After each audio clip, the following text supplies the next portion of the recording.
যেটা হয় ভালোর জন্যই হয়। মাঝে মধ্যে দুই একটা কাজ করি, কিন্তু রেটটা কিন্তু অনেক বেশি দিতে হয়। তাহলে আপনার রেট কত? হ্যাঁ, আমি তো সবার সাথে এগুলো করি না। যারা বড় লোক কোটিপতি তারা আমাকে খুশি করে, তার বিনিময়ে আমি তাদেরকে খুশি করি।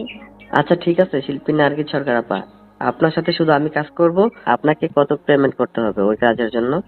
আমাকে 50 দিবেন। 2 ঘন্টার জন্য 50,000 টাকা চাইছেন? ওই শিল্পী শ্যামা সরকার আছে যে, সে তো কক্সবাজার গিয়ে থাকে, এক রাতে 10,000 টাকা নেয়। কার সাথে কিসের তুলনা করেন? কোথায় আমি আর কোথায় সেমা? সেমা সরকারের কোনো কোয়ালিটি আছে? কি যে বলেন না। 40,000 টাকা পেমেন্ট, আর আপনি যে আলাদা কাজ করবেন সেটার জন্য 30,000 টাকা দেবো, বুঝতে পেরেছেন? আচ্ছা, অনুষ্ঠানের রেটটা তো আমাদের আগে থেকে করা রয়েছে, ওই কথাটা বারবার মুখে আনছেন কেন? এখন আপনি যে ওই কাজের কথাটা বলছেন, রেটটা বেশি দিবেন না? হুম, ওটা আপনি তো 40 চাইলেন, আমি 30-এর কথা বলছি। আপনি কি 30 দিয়ে কাজ করতে পারবেন না? দেখেন আমি তো আপনার পূর্ব পরিচিত, আপনার এখানে চাই, মানে আমার সাথে যদি সুসম্পর্ক রাখেন, নেক্সট টাইম থেকে যদি অনুষ্ঠান করি তখন আপনি আমাদের এখানে আসবেন, আপনাকে ইনভাইট করব। আচ্ছা রুবেল ভাই, আপনি কি একা থাকবেন না আপনার সাথে আবার অন্য কাউকে নিয়ে আসবেন? না না, আমি বলতেছি যে আমি একা থাকবো। এখন আমি যদি অন্য কাউকে নিয়ে আসি তাহলে তার কথা দিয়ে কথা রাখা হলো না। আচ্ছা রুবেল ভাইয়া, তাহলে আমি গান পরিবেশন যখন শেষ হবে রাতে 2টার পরে, তারপরে আমি আপনার সাথে সময় দিব একান্তভাবে। রাতে 2টার পরে কতক্ষণ সময় দিবেন আপনি? যতক্ষণ আপনি চান, কিন্তু পেমেন্টটা কিন্তু 30 করতে হবে। আচ্ছা ঠিক আছে, আমি তো 30 বলছি যে আপনাকে আমি 30 পেমেন্ট করে দেব। আর আপনার যে ওই টিমের মেয়েগুলো আছে তাদের সাথে যদি আমার ওই ফ্রেন্ড সার্কেল বন্ধু বান্ধব তারা কাজ করে, তাদেরকে 10,000 করে পেমেন্ট করলে হবে না? ও, কি বলেন, আপনার ফ্রেন্ড সার্কেলের জন্যও আবার দিতে হবে? ওই আপনার কথা বলছি না, ওই আপনার আর কি যে টিমে কাজ করে মেয়েগুলো ওইগুলোর কথা বলতেছিলাম। হ্যাঁ, বুঝতে পারছি। ঠিক আছে। ওরা কয়জন থাকবে, ওরা আপনার ফ্রেন্ড সার্কেল? ওরা তো 5 জন আছে। এখন ওরা যদি কাজ করে আর কি, আমি বলবো যে পার পিস 10,000 করে আর কি দেওয়ার জন্য। আপনি তো বলছেন যে 20,000 করে লাগবে, কিন্তু আমি 10-এর কথা বলতেছিলাম। কিন্তু রুবেল ভাই দেখেন, 5 জন একজনের সাথে কাজ করবে। আপনি যদি বলেন যে 5 জন আলাদা আলাদা জনের সাথে কাজ করবে, আপনার টিমে তো অনেক মেয়ে আছে তাই না, যে 4-5 জন মেয়ে আছে। আপনি যদি বলেন যে 5 জন আলাদা আলাদা কাজ করবে আলাদা আলাদা জনের সাথে, তাহলে ওইভাবেই হবে, 10,000 করে পেমেন্ট পাবে। হ্যাঁ রুবেল ভাই, আসলে একজনের সাথে 5 জন হবে না। সিঙ্গেল সিঙ্গেল ভাবে যদি আপনি করতে চান, তাহলে হয়তো আমি তাদের একটু ম্যানেজ করতে পারবো। আচ্ছা ঠিক আছে, আপনি তাদেরকে বলে দিয়েন যে আমার ফ্রেন্ড সার্কেল যারা আছে তারা আর কি সিঙ্গেল ভাবে কাজ করবে, ওই এক একজনে আর কি 10,000 করে পেমেন্ট করবে, বুঝতে পেরেছেন? ওকে, পিস প্রতি 10 দিলে হবে, বাদ বাকিটা আমি দেখবো। আচ্ছা ঠিক আছে। আপনি তো রাত 8টার দিকে চলে আসবেন তাই না?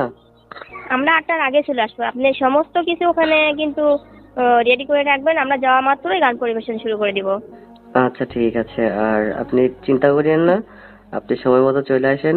আর আমি যে আপনাকে পেমেন্ট করার জন্য, আর আমি যে আপনাকে অ্যাডভান্স করার জন্য ফোন দিয়েছি, আমি কি অ্যাডভান্স এই নাম্বারেই করে দেবো?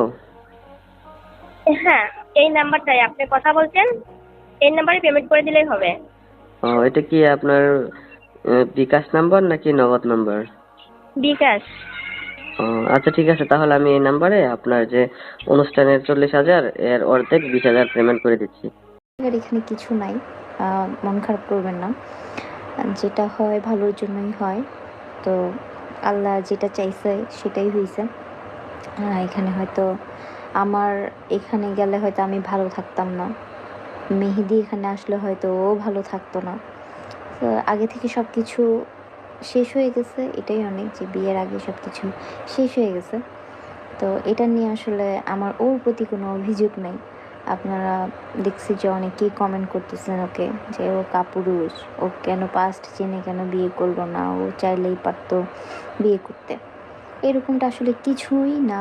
ও কিন্তু জানতো, ঠিক আছে, ও জানতো, ও দেখছে সব, দেখার পরেও কিন্তু আমাকে মেনে নিছে, দেখার পরেও ও মেনে নিছে, ওর এখানে কোনো দোষ নেই। ও মেনে নিছে। ইভেন তো ও হচ্ছে আমাকে এটাও বলছিল, যেটা আমাকে অনেক বেশি টাচ করছিল, যে ভার্সিন এই পিকে যদি আমি থাকি, বা এখানে যদি তোমার জায়গায় যদি আমি থাকতাম, তুমি কি বিয়ে ভেঙে দিতা? এই কথাটা আমি সারা জীবনেও ভুলবো না। ও এইভাবে আমাকে একটা কথা বলছে। তো এরপরে আসলে আমি অনেক বেশি স্ট্রং হয়েছিলাম যে না, আচ্ছা ঠিক আছে, এখানে তাহলে ওকে যাওয়া যায়। হ্যাঁ, তো তো আমি হচ্ছে গিয়ে ওকে কিছু লুকায়ও নাই, আর ও হচ্ছে গিয়ে আমাকে মানে কাপুরুষের মতো ছাইড়াও যায় নাই। ও অনেক চেষ্টা করছে, বাট সবারই তো একটা ফ্যামিলি থাকে। ও তার ফ্যামিলি নিয়ে আসলে ভালো থাকুক, আমি এটা চাই। ও অনেক বেশি ভালো থাকুক, ওর লাইফে অনেক কষ্ট পাইছে। ঠিক আছে, ও অনেকগুলো ধাক্কা খাইছে, শুধু এখন যে এটা না, এটা একটু ডিপলি ও ধাক্কা খাইছে।